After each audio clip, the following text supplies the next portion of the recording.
But I want this to be interactive as much as possible.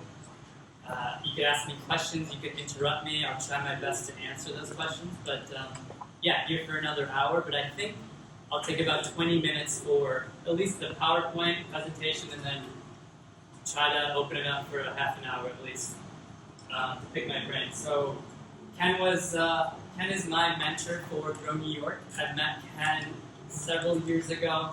My background, I grew up in Buffalo, lived in New York City, traveled a whole bunch, so sort of across the state, but then we had clients in terms of WeRadiate in California, in New York State, in Connecticut, sort of across the Northeast, and slowly growing across the country. So I do travel quite a bit. In Ithaca, summertime is the best to be here. I don't know if you've been here in the wintertime, a little bit different.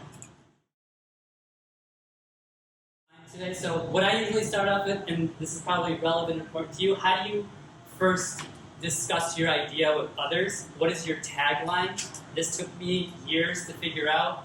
I dealt with composting, I dealt with technology, but I think the overarching theme for me is improving soil health. So that sort of gets it across simply. You have to think about if you're speaking to somebody, your stakeholders or an investor, why is it important to them? Well, for me, I usually say, we get our nutrients from soil, we get our vitamins, we get our minerals, all from the earth. Soil quality is depleting. We only have 6 years left to grow food, so that's some of the backup evidence that I provide. We have legislation currently for water. We have an understanding with the EPA for air quality, but we don't really talk about soil or the ground at all. So this is an opportunity maybe for regulatory opportunity or just improving the health of our soils. The reason why soil is depleting is conventional agriculture is using a lot of pesticides, fertilizers. We're creating actually enough grain to feed 10 billion people on this planet. There are not 10 billion people living here on this earth, so a lot of it is going to actually, almost 40% goes to feed animals.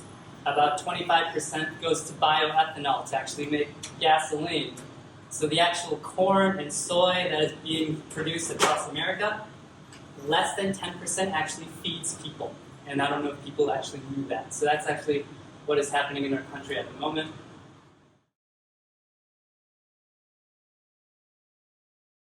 So I just want to give a shout out. This is sort of where we are in terms of our ecosystem in New York State. So Ken had mentioned I've been sort of doing this for a while. My background in public health, but I used to be a teacher. I used to work in government. I left government in 2019, have been sort of doing this full-time since. Obviously, pandemic hit. We were still kind of growing even then. But I was also doing this nights and weekends for several years before I felt comfortable taking the step to doing it full-time. And that's okay. When you feel the time is right, you make that jump, you make that journey. For me, how I knew the time was right is when I needed to sort of get two things. One was health insurance, if I could do that, and the other one was, can I find a small, super part-time job that allowed me to get some sort of funding to pay rent, to pay groceries, while I'm doing this more and more full-time. So those are the two things on my mind, my plate that I wanted to get before I jumped in all in. Here, slightly different, and we knew it was working. It was collecting data, the clients liked it, they were using the data, and we found a lot of ways to improve upon it. And this is what you want to do while you're creating your own product, while you're iterating. It's not going to be the best or flashiest, but as long as it can get the job done, as long as you can ask good questions and figure out how to improve the next iteration, that's also very key. So I was toying around with this. And is this measuring temperature? Is that anything else? Cool. So the question is, what is it measuring? It is a circuit board that actually has an ambient temperature and ambient humidity, a light sensor, and I'll pass this along as well. So there are a couple of features. You see there's a red handle. You're able to sort of see that from afar. One of the other concerns was, is there an ID tag? So we sort of just created sort of an ID spec on the back of it so somebody knows what unit I'm looking at. It has a handle, so it's really easy to push into a pile. It's 3 feet long. It's 3D printed a little bit more smoothly, so this can reduce our costs as well. So we're calling this our Beta 3. Before that, we had sort of a larger enclosure that sort of fit on it, and we also had feedback on that. So I'll sort of share why and how and what we're doing with both of these units.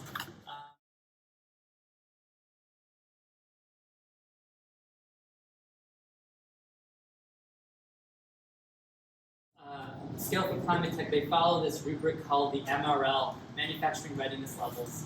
And that sort of helps guide you to those next steps of manufacturing in large scale. So I had no clue what that was about. I didn't know any of the sub-threads.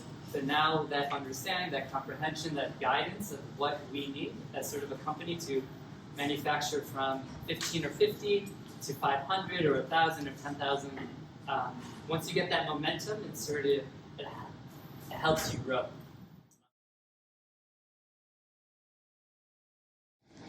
Why is methane of value?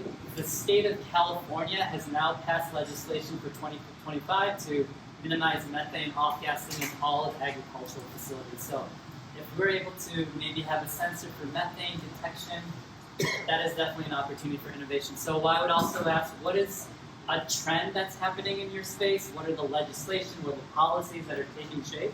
Can you sort of be on the forefront of that legislation? So yeah, so definitely always innovating.